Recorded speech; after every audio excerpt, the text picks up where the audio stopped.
Lovely. All right. Well, thank you all so much for being here. For those of you who haven't met, my name is Zach Sheehan. I'm the executive director here at the New Hampshire School Funding Fairness Project, for the ones helping host this webinar today. For those of you who don't know, we're a nonprofit organization based here in New Hampshire.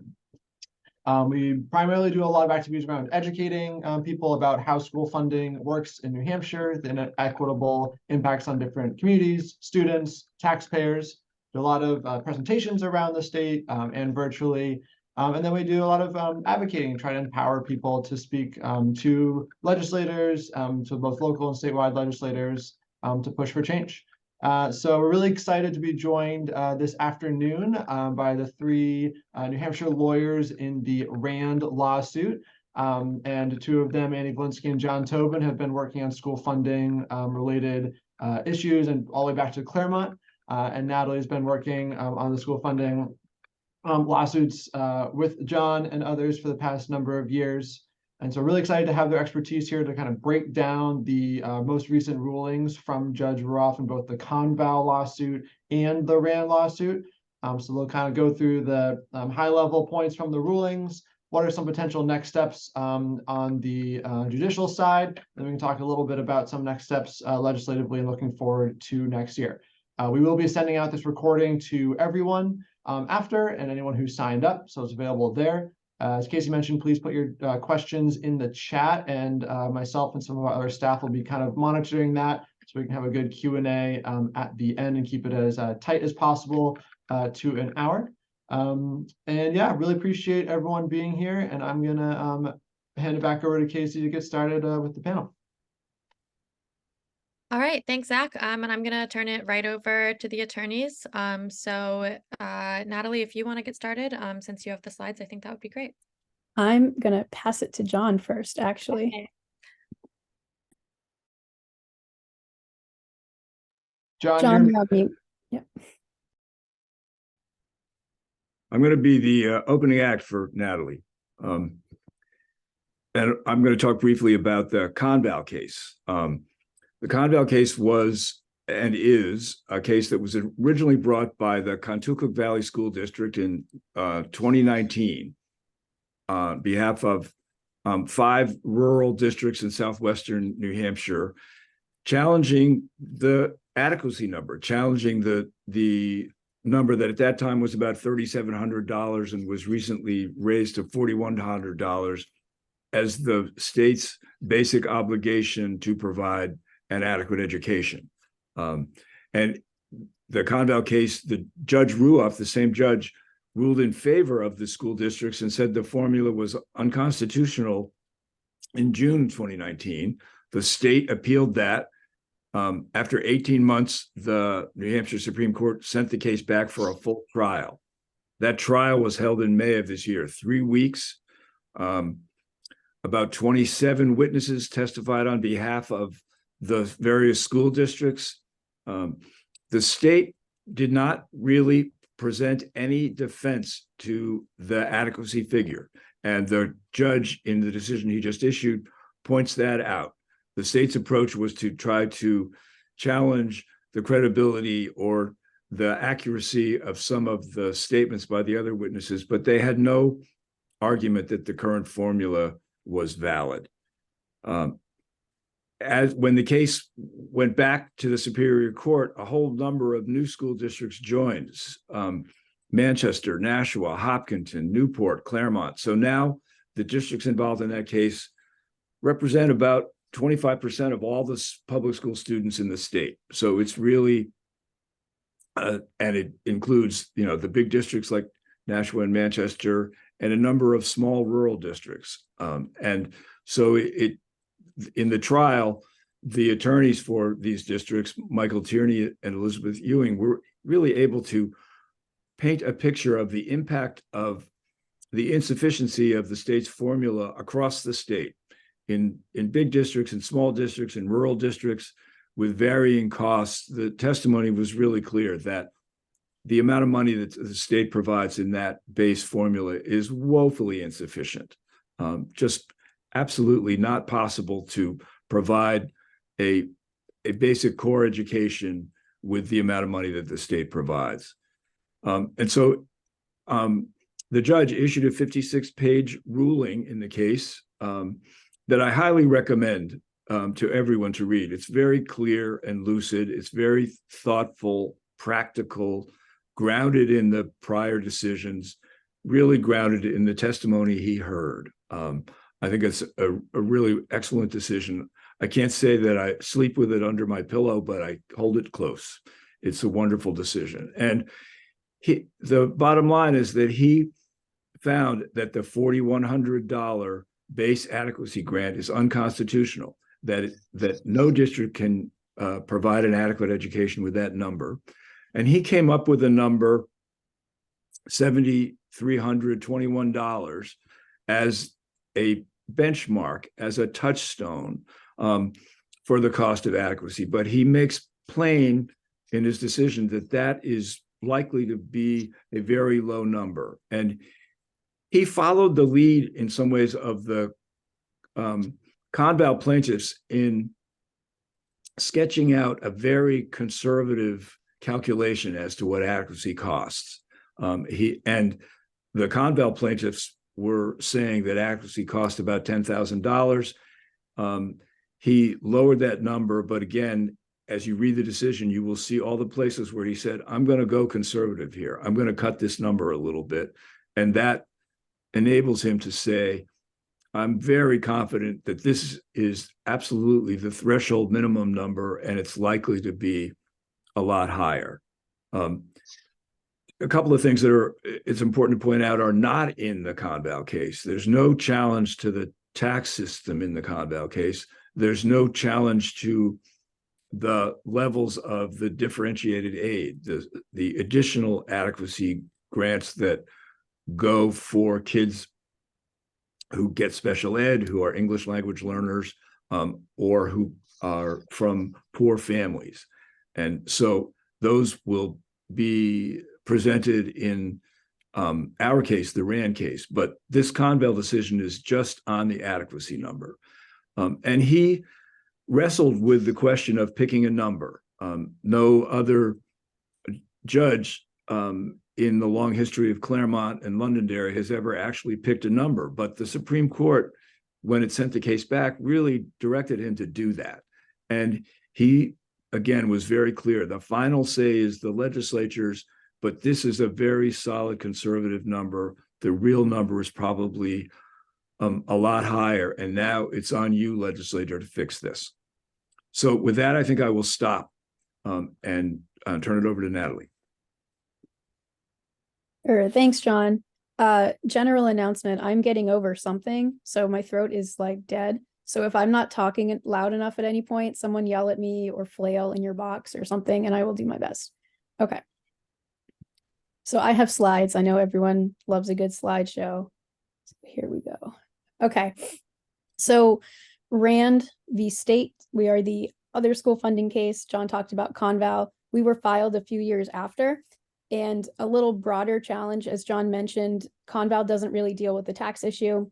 And they also focus on base adequacy, whereas we look at both base and differentiated aid. So one thing that differentiates us, again, we're very tax focused. Our plaintiffs are actually taxpayers, both individuals and businesses, instead of school districts. We have plaintiffs from Plymouth, Pennacook, Hopkinton, and Newport. And what really our case boils down to is two ideas that are connected. The state's funding of education is insufficient. And because of that, the taxes to fund education are not uniform. So you can kind of connect them together. But the idea is because the state is not providing enough funding, local communities need to raise the tax money for schools. And because of the different property values throughout the state, the rates are very different for how much to raise money. So kind of a little more specific, breaking down our claims. So first we have what I call the adequacy claim, which is similar to ConVal, basically just the idea that the state's violating the Constitution because they're not providing enough funding for an adequate education. And again, in our case, we challenge both the base number and differentiated aid. And if you're wondering what differentiated aid is, that's just additional aid the state puts on for certain students that might have higher needs. So special education students, English language learning students, and students who receive free or reduced lunch, which is kind of a proxy for students in poverty. So they add a little more funding for each student. And then second part of our claim is the tax claim. So again, just the idea that overall, the taxes are not uniform throughout the state, which violates the Constitution. And this includes the SWEPT, the statewide education property tax. So I know a lot of people come to a lot of these webinars, so I'm hoping people have heard of SWEPT before, but if not, really briefly, it's the statewide education property tax. So it's the amount the state raises to fund an adequate education. It's not very much of the total education funding in the state, because again, the state completely underfunds education. But the idea is the state sets how much the cost of an adequate education is in the state, and then it sets the SWEPT rate to raise that amount, which again is not enough. So that's where local taxes come in. But there's this little sliver called SWEPT that goes to schools. And so because a lot of these claims are tied in, as you can see with my arrow, they're connected with the adequacy funding and then whether or not the taxes are uniform. If you really just isolate SWEPT, there's a few problems with it, the way it's administered now, regardless of whether the state is funding adequate. And that's what our court ruling is about. So first is this idea, we call them excess communities.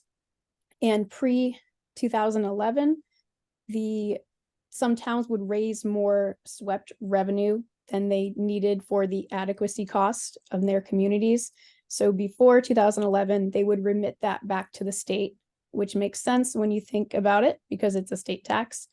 But after 2011, those communities can now just keep that revenue. The second idea is negative rate communities.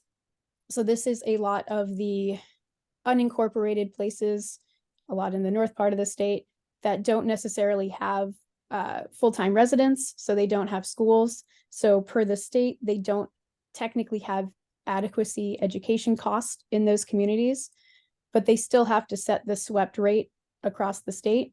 So what the DRA then does is sets a negative local education property tax rate to cancel out the taxes. So essentially, these places pay no taxes toward education in the state. Okay, so this is what the basis for our summary judgment motion was, which the court granted.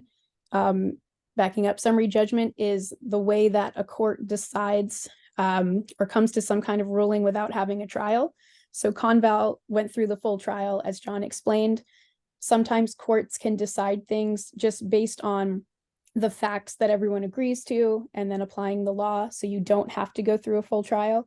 So we had moved for partial summary judgment on these two aspects of SWEPT that I just explained. So just a little more about the negative rate communities, because it's kind of a weird concept to think about, but I have this handy chart that I like to use for dramatic effect. So these are all the locations that we call negative rate communities, and the important columns here. This one is the equalized SWEPT tax rate. So that's that statewide rate that's the same everywhere. So you see that column. But then here's what the DRA does in this column, the equalized local school tax rate. And you can see they essentially cancel out. So the SWEPT rate's 166. The DRA sets a negative 166 rate, which essentially makes it 0 down here. So what does that mean in reality? So this is the dramatic part, people. There's $185 million worth of property value in these places, and they pay $3,000 toward state school funding. So all of this property is essentially not contributing to the statewide property tax. This is just a reminder of how the property rates vary in the state. And I just like to point out how many more taxpayers and students are actually below average than above average. So if you look at this line, that's the average of just how much property value there is. So when we're talking about some of these excess places or these negative rate places, just like to make the point that it's not the majority of the state. It's a very small portion. And the majority of the state here is kind of not, how do I put this, is losing out with the current tax system. So the ruling of the court ruled in our favor that both of these swept practices, the excess communities and the negative rate communities, are unconstitutional. And so first, for the excess communities, what we had argued was by setting this rate, but then allowing them to keep some of the revenue and not sending it back to the state, that essentially is a rebate. And there's already some past New Hampshire Supreme Court cases that said that's unconstitutional, because if you're giving this kind of rebate, not everyone is paying the same rate. So it's not uniform, which is unconstitutional. And so the court agreed with that.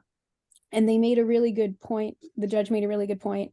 And if you're following along with your copy at home, underline this part, highlight it, put a star next to it, because it's really important to keep in mind that he explained that even if this money, this excess money that these places are keeping, is ultimately used by those communities on education, that's not the intended purpose of the state, of the swept tax.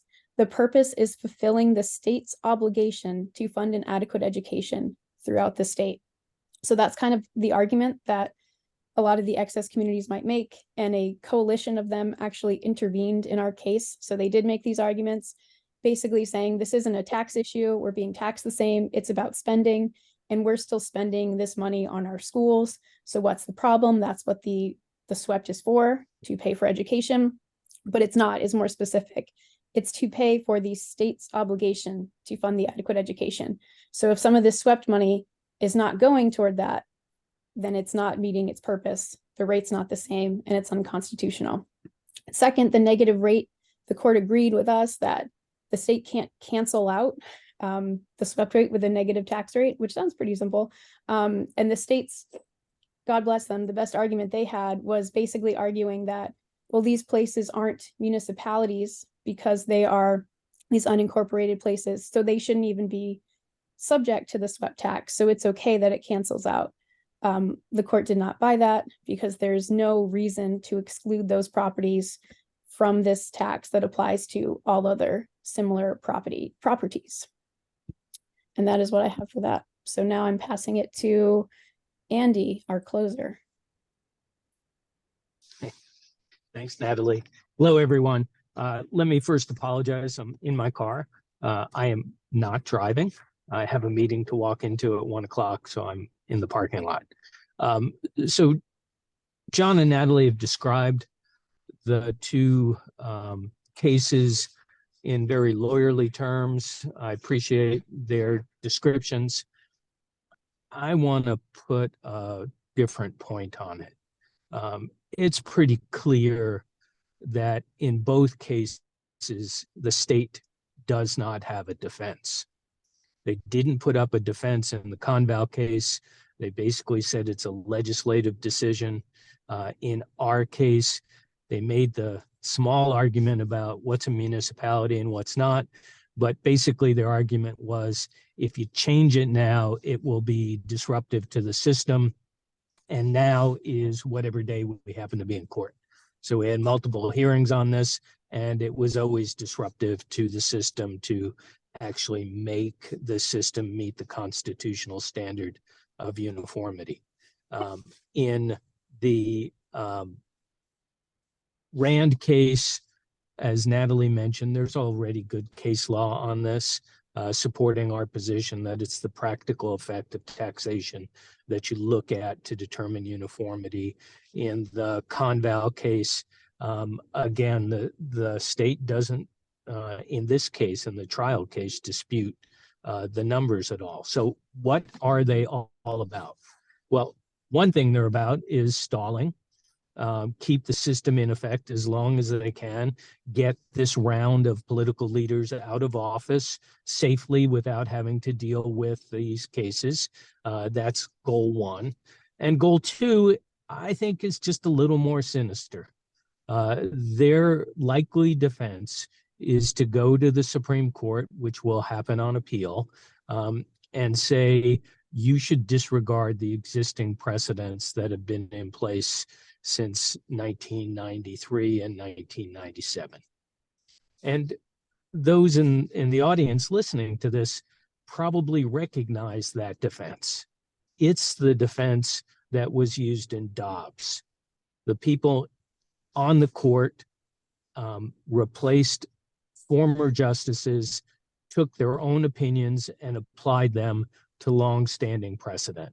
That's what the state's hope is here, that whoever sits on this case when we get to appeal it will take a different view, as if nothing before had been decided and as if there hadn't been 12 or 15 decisions on these topics issued by our Supreme Court. That's what we're concerned about. We don't know yet which 5 justices will sit on our case. We have a bench of 5, but a couple of them have prior involvement in school funding litigation, and there's a question as to whether they can sit or will be replaced. Whoever remains will decide the case. And so we hear over and over again from the governor and from legislators, this is really a legislative decision and the courts should butt out. Here's your opportunity. The case is handed up for the legislature. And, you know, John and I, and now Natalie and others have spent a lot of time and resources doing our part of it. I would ask the people listening to do their part. Every time you're in a fundraising meeting with a gubernatorial candidate or a senator or a rep candidate, ask them, what's your plan? How are you going to deal with this? What will you do if you're elected to address the inequity, the constitutional violations, and wait till you get an answer. And just to show we're not really without precedent, in February, the courts in Philadelphia issued a similar decision to ours, overturned the school system's funding, and the Republican legislature decided not to appeal. So that's now being worked out in the legislature. There are differences of opinion. Governor Josh Shapiro appears not to be directly involved. He's absenting himself, but the legislature is working on this. So there are bills in place.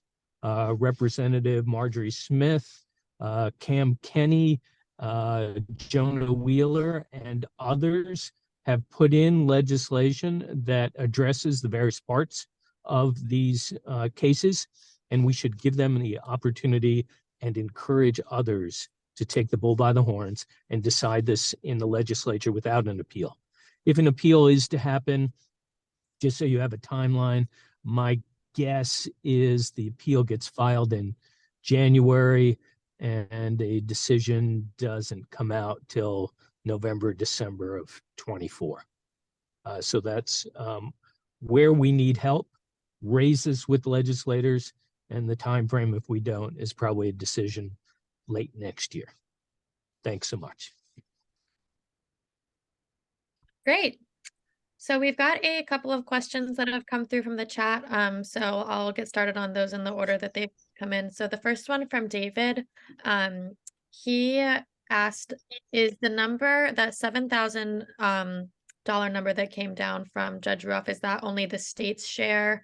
And if so, what is the total minimum or the town's share? Well, the state has the entire obligation to pay for an adequate education as defined by the legislature and the DOE rules. So it's all on the state. That's really clear. The Londonderry decision made that crystal clear. So, and the definition of adequacy is the statutory definition has 10 or 11 categories of specific things. Then the state's regs expand on that. The court, in talking about adequacy, said it's really a forward-looking, expansive thing. The state is responsible for giving our kids and paying for an education that enables them to succeed. So in terms of the adequacy function, the monetary responsibility is all on the state. For districts that want to spend, do things beyond adequacy in their districts, that's a local responsibility. And the sort of typical examples would be a swimming pool, a rock climbing wall, some other kind of things that are not necessarily core to education, but are local option. Those are the local responsibilities. Now, the state delegates, and the court said it's fine for the state to delegate the performance of this. That's why we have local school districts, teachers who are the employees of those districts, but the financial responsibility remains the state's for all of adequacy. John, the average overall spending is about 22,000 per child. Is that right? That's right. That's right. And you know, one of the other things that the court did, which was pretty visionary, is it recognized that the spending for adequacy is not going to be the same in every district. To take an obvious example, the spending for transportation is going to be different in Manchester than it is in Colebrook. And in Manchester, there are likely to be more kids. There may be more kids who are English language learners. So the state's obligation for adequacy is clear. How that plays out in each district depends on the size and the nature of that district and the nature of the student body. But $10,000 that ConVal was pushing for is incredibly conservative if everybody's spending 20. And one of the interesting things about the testimony at ConVal was these districts, with a couple of exceptions, were basically spending all of their money fulfilling the adequacy obligation. They didn't have extras, and they were trying, and many of them were struggling to do the basic adequacy with the money they had, most of which was coming from local taxpayers. Thanks, John. I've got two questions here that are kind of in the same line. What is the timeline to increase the adequacy aid, and can the state stall? And is there anything in place to compel the legislature to provide the funding? Well, we know the state can stall. They're really good at that. They have a 30-year record of that. And if the state appeals, and we don't know yet whether they will, it's likely that they will seek a stay or basically a freeze on the judge's order while that appeal goes forward. Those stays are often granted, not always, but usually. And so that would mean that the 4100 would go back into effect. And that would mean another year of education and another year of unfair tax bills, another year of education not funded by the state, another year of people paying unfair tax rates, another year of kids suffering in poor districts that don't have enough funding. So, lawyers can get used to things being put off, but there's harm. There will be definitely harm if that happens.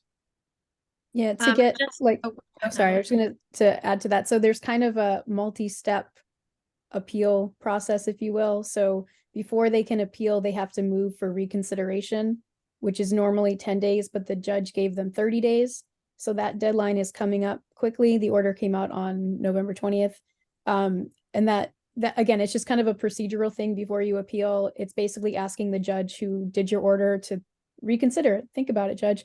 As you can imagine, they don't often reconsider and change their thing, but then you appeal after that to the Supreme Court. We don't know yet what the state's going to do. If I were a betting man, they're absolutely going to appeal. And then as far as where the stay comes in, there's kind of this extra wrinkle of we're a different case from ConVal. And so ConVal had their full trial. We have this summary judgment motion ruling, which is a partial one. So we still have aspects of our case that are not resolved by ConVal. So there's a question of, do we get to go forward while ConVal is being appealed? Do we have to wait until ConVal is totally done? What's the state and the court going to do there? Will we get to go up and argue on appeal? So there's kind of that extra wrinkle, but yes, any way the state can stall, they will, would be my guess. And Nancy just asked, kind of also in line with this, that she heard the state has 30 days to appeal. Is that correct? And if so, when is that 30 days up? Yeah, so that was it's not till after. Go ahead. So that's what I was just saying. They have that 30-day window to move for reconsideration. And then after that, they'll have another window of time to appeal. So it's end of December for reconsideration and then another month or so. So it'll be a while. All Which right. is good time to ask all the gubernatorial candidates if they'll forego an appeal. From Chris Munns, we have, is there an issue with SWEPT where 1 acre of property in one town may have a higher value than an acre in another town, and therefore people in the first town are paying more in SWEPT than the second town? He wants to know if that was adjudicated. Yeah, so That- no, go ahead. Okay, so no, there's go- no problem with higher property paying more in tax. What has to be uniform is the rate. So that's what the Constitution requires, that you all pay a uniform rate. But obviously, if you have higher value property with the same rate, you're going to pay more in tax. Kind of the same idea of if there's an income tax and you have more income, you pay more at the same rate. One other aspect of SWEPT, I don't know if this was part of the question, but when we say property values for these purposes, we mean equalized property values. So that kind of accounts for towns kind of assessing differently. So it just equalizes things to make sure across the state we're comparing apples and apples in a way. So if the state collects the state property tax money, the SWEPT, will it go into the education trust fund or the general fund or somewhere else? Is a question someone has. I can take that one too, or Go ahead. Go ahead. Yeah, so the order we got on our SWEPT partial summary judgment gets into this a little bit. One of the state's arguments was you basically, again, with their just using any tactic to make something not happen, they said, well, Judge, we can't actually collect this remitted SWEPT because we don't know what fund it would go into. So pre-2011, when these towns would remit the excess to the state, it went to the education trust fund. That's where all education funding is from. But when the legislature amended that statute to take out that the towns would remit it, the state said, okay, we no longer have this legal authority to put this money into the education trust fund. So therefore, Your Honor, we can't do anything. You should just not do anything. And the judge kind of addressed that, recognized that, but he said, basically figure it out, state. He said, I'm not going to order which fund you're going to put this in. It just needs to go toward your educational obligation to fund an adequate education, but I'm not going to argue with you about what specific fund it needs to go into. But so that might be a question of something the legislature needs to handle as a technicality, where are we going to put this money? But ideally, yes, it would go into the education trust fund. That's where it always went, and that's where it makes sense to go. From Michael, we have, has the governor or the education commissioner expressed what they think is an appropriate adequacy aid? I can answer that because I watched the education commissioner testify in the ConVal case, and he ducked the question. He said he doesn't know. No one in his department knows. It's not their responsibility. They've never studied it. It's all up to the legislature, and which was a very interesting position for the education commissioner to take, that on this central issue of public education, they're not going to look into what it actually costs. So, and the governor has certainly never expressed an opinion about what adequacy costs. So the legislature has come up with numbers a few times in the last 30 years. Those numbers are very hard to justify when you match them with actual school budgets. All right. And Zach, you can feel free to jump in on this question as well. What is the gist of any legislation proposed in Pennsylvania? I think, Natalie, you mentioned that, and in New Hampshire. I'm happy to, Andy went through them quickly. I can just share my screen with a little list of a few of the LSRs, just to flash them on screen, and then so folks have them. I'll just run through them real quick, just a few of the pieces that so these are a number of the LSRs. These are New Hampshire based. These are bills that were put in about 2 months ago. Can everyone see the screen? Yep. Yep. And so just a handful of these, this top one would increase base adequacy to about $10,000, which was the original ask in the ConVal lawsuit. The next few, the bill text isn't out for any of these except one, so I don't know exactly the specifics, and they'll become bill numbers, and the bill text will come out hopefully the next few weeks. The next two deal with special education funding, so increasing it in various ways. One looking at the adequacy grants, another looking at state paying more of the special education funding. The third one, there's a commission to study current funding mechanisms for special education and trying to look at other ways in which we could fund special education. 2249 is a similar bill as filed a few years ago. It's taking some of the recommendations from the Commission to Study School Funding in 2020 and putting those changes in. It also addresses SWEPT to a degree and some of the low and moderate property tax relief programs. The second to last one there, 2448, is exactly the same as the RAND ruling, the injunction ruling that just came out a few weeks ago. So it requires towns to remit excess SWEPT and doesn't allow negative property tax rates. And the last one, just related to kind of revenue in general, would reinstate the interest and dividends tax. So those are the handful that we at least have flagged as being kind of school funding related. And we'll obviously make sure to let folks know as the text comes out for all those. Great, thanks, Zach. David would like to know, will the unconstitutional negative property taxes be applied this year? The DRA just issued its proposed tax rates, and they include some negative rates. They're not finished with the process.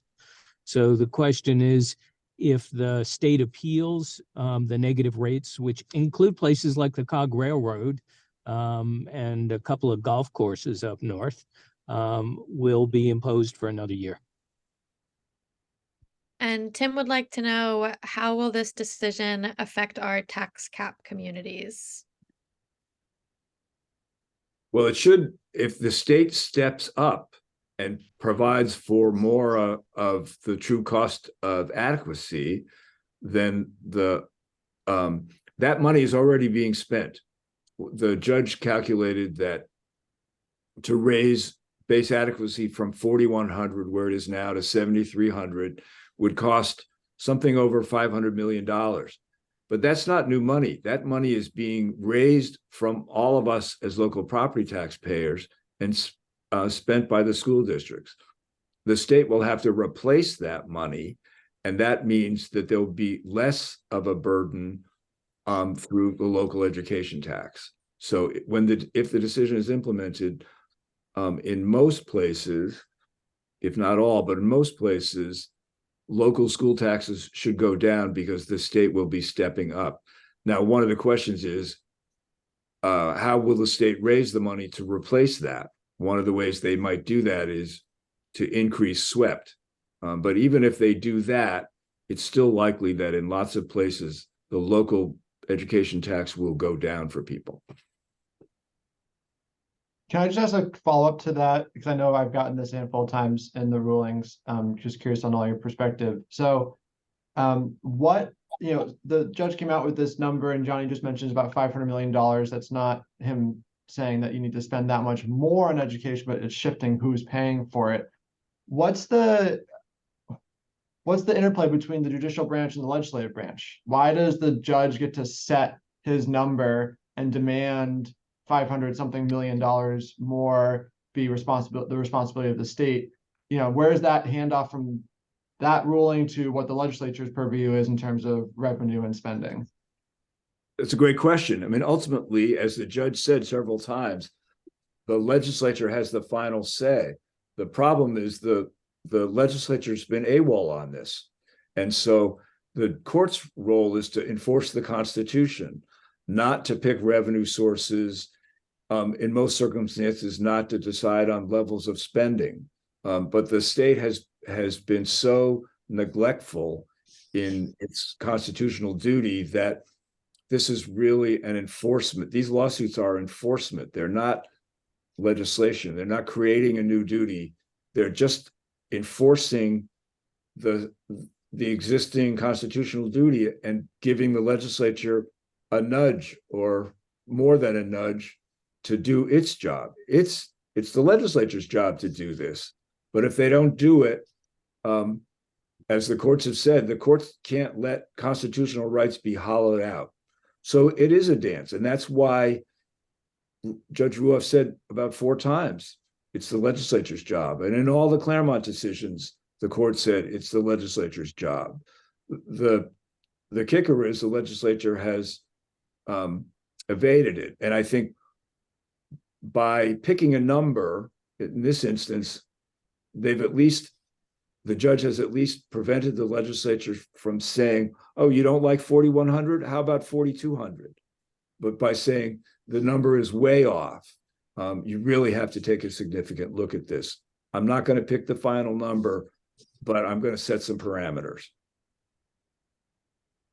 Yeah, I just to go off a bit here. I think someone had the question of like, is there anything to actually compel the legislature to provide the funding? So like John said, this is the first time really that the court has set some kind of base number, but ultimately Judge Ruoff noted like this is the legislature's role problem to fix, which is what always happened in Claremont and Londonderry cases, the court respecting the separation of powers, the 3 branches of government, throwback to Schoolhouse Rock there, but the legislature hasn't done anything in 30 years. So at a certain point, and Londonderry case said this, deference has its limits. So keep deferring to the legislature to fix this problem that's unconstitutional. But if they don't, at a certain point, something needs to happen to make them do it. So the judge didn't hear, but we would probably be pushing for this in our case is to have an order with some actual teeth to it.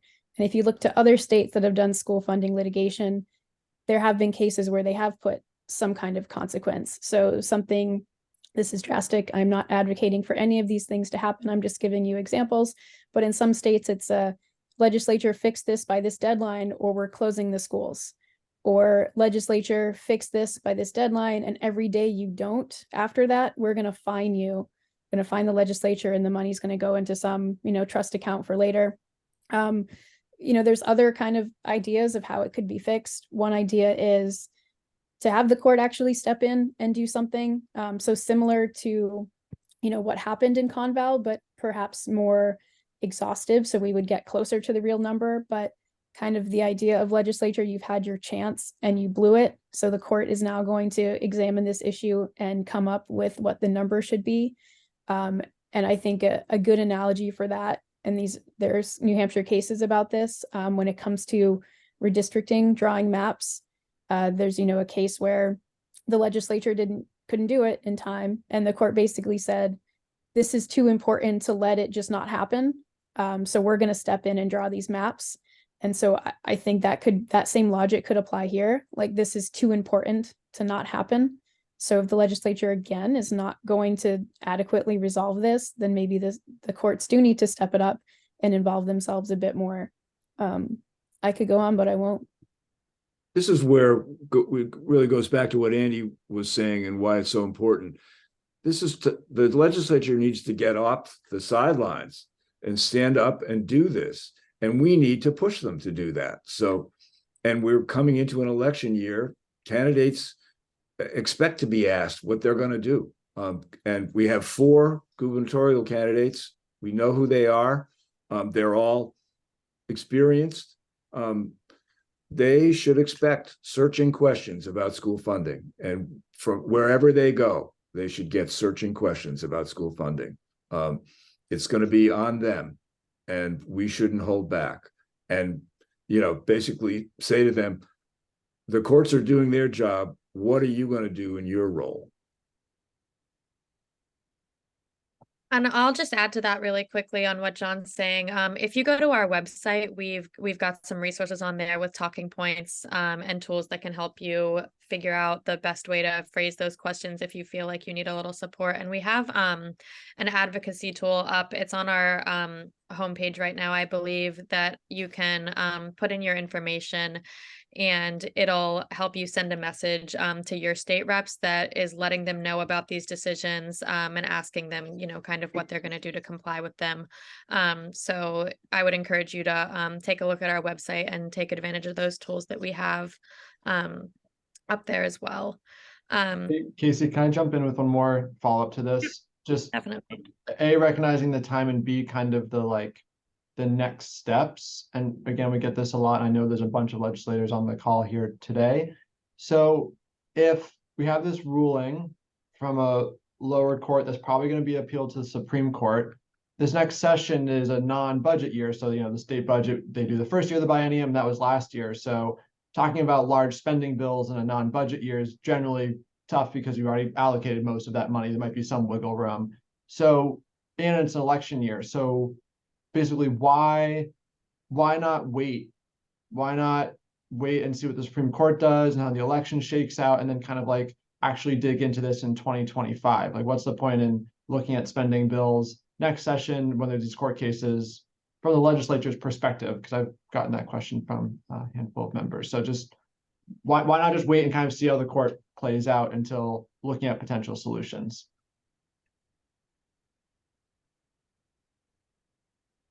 And the answer is they need practice. This is a big job. They need to study it, talk about it, learn about it, start to understand it. And it may take more than one legislative session, so they should get started. I would be more direct. This has been pending for 30 years. Every time it's raised, there's yet a new excuse. The court is going to make a decision. It may make the decision for all this to go away, and that lets the legislature off the hook, hurts the taxpayers, hurts the school children. It may say the number needs to be decided by a court-appointed master and remove the legislature from the process. If the legislature wants to be in control, it should act now. I have just a clarifying question from Chris. Are the property values used to calculate local property taxes different from the equalized property value used for swept calculations on the property?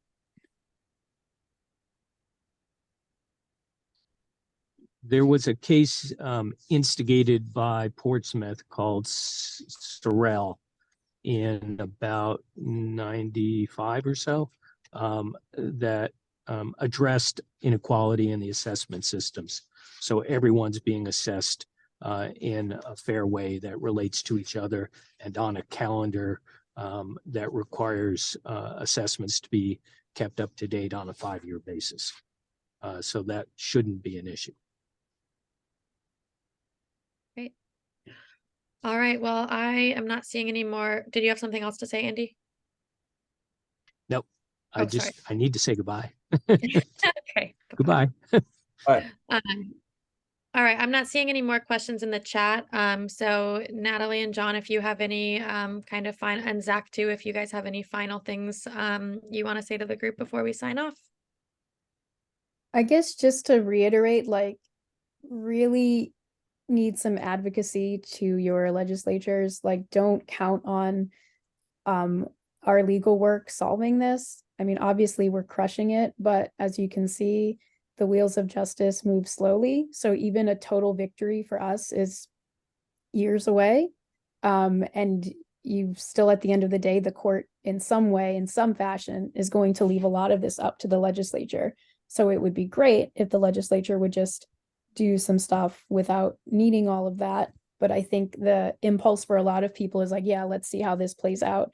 And I say, please, God, no. Please. So I can't tell you, I guess, to harass your legislatures, but you could, make sure this is a question when people are running. Just keep it out there. And I think this goes back to, I know someone had this question, I think a lot of towns, your taxes would probably not go up, even if the state is funding more in education. I think John might have said this earlier. You're already funding education. You're just doing it locally. And so the tax rates are very disproportional. So if this were more equal and fair throughout the state, a lot of towns, you're not going to be paying more. So I think that's also something to keep in mind. I hope if there are legislators on here, something to keep in mind that a lot of your constituents would probably benefit from this. So don't be afraid to push back on that idea. I know there's a lot of impulse. You hear the states are going to fund something more and everyone just automatically thinks like my taxes are going up. And I think we need to make sure that people understand that's not necessarily the case. In fact, it's most likely not the case. So just keep that in mind.